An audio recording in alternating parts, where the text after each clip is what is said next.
నమస్కారం. Eagle media వర్క్స్కు స్వాగతం. కుబేరుడు ధనానికి, సంపదకు, సకల ఐశ్వర్యాలకు అధిపతి. ఆయనను పూజిస్తే వాటిని ఇస్తాడని భక్తులు నమ్ముతారు. అందుకే లక్ష్మీదేవితో పాటు కుబేరుని విగ్రహాలను, చిత్రపటాలను కూడా చాలామంది పూజిస్తారు. అయితే నిజానికి మీకు తెలుసా, కుబేరుడు అంతకు ముందు జన్మలో ఒక దొంగాట. అవును, మీరు విన్నది నిజమే. శివపురాణంలో దీని గురించి చెప్పబడింది. గత జన్మలో దొంగగా ఉన్న కుబేరుడు ఆ తర్వాతి జన్మలో దేవుడిగా మారడం నిజంగా విచిత్రమే.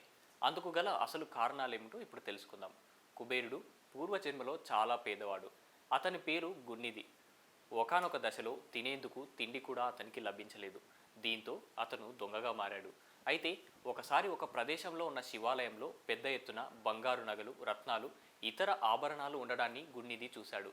దీంతో వెంటనే ఆ నగలను దొంగిలించాలి అని అనుకున్నాడు. ఆ క్రమంలో అతను ఆలయంలోకి ప్రవేశించగానే అప్పుడే పెద్ద ఎత్తున గాలి వీస్తుంది. దీంతో ఆలయంలో శివలింగం ఎదుట ఉన్న దీపం ఆరిపోతుంది.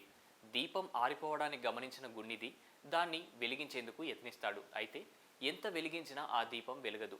అతను అలా చాలాసార్లు ప్రయత్నించినప్పుడల్లా విఫలమవుతూనే ఉంటాడు. దీంతో విసిగిపోయిన గున్నిది తన చొక్కాను తీసి మంట పెట్టి దాంతో దీపాన్ని వెలిగిస్తాడు. అప్పుడు దీపం వెలుగుతుంది. దీనికి గాను శివుడు సంతోషించి గున్నిది ఎదుట ప్రత్యక్షమై అతన్ని గణాల్లో ఒక అధిపతిగా చేస్తాడు. దీంతో అతను తర్వాతి జన్మ నుంచి కుబేరుడిగా మారి సంపదకు రక్షకుడిగా ఉంటాడు. అయితే నిజానికి కుబేరుడి వద్ద ఉండే ధనం ఆయనది కాదు. ఆయన కేవలం దానికి రక్షణ మాత్రమే కల్పిస్తాడు. అందుకే చాలా వరకు ఆలయాల ఎదుట కుబేరుని విగ్రహాలు బయటే ఉంటాయి, కానీ లోపల ఉండవు. అయినప్పటికీ ఆయన ధనానికి అధిపతి కనుక ఆయనను పూజిస్తే ఆర్థిక సమస్యల నుంచి బయటపడేస్తాడు. ఇక కుబేరుడి కథ నుంచి మనం తెలుసుకోవాల్సింది ఏమిటంటే, శివలింగం ఎదుట ఎవరైనా దీపం పెడితే వారి ఆర్థిక సమస్యలన్నీ పోతాయట. ముఖ్యంగా ఈ పనిని సాయంత్రం పూట చేయాలట. అలా దీపం వెలిగించే క్రమంలో ఓం నమ శివాయ అనే పంచాక్షరి మంత్రాన్ని జపించాలి. దీంతో సమస్యలన్నీ తొలగిపోతాయట.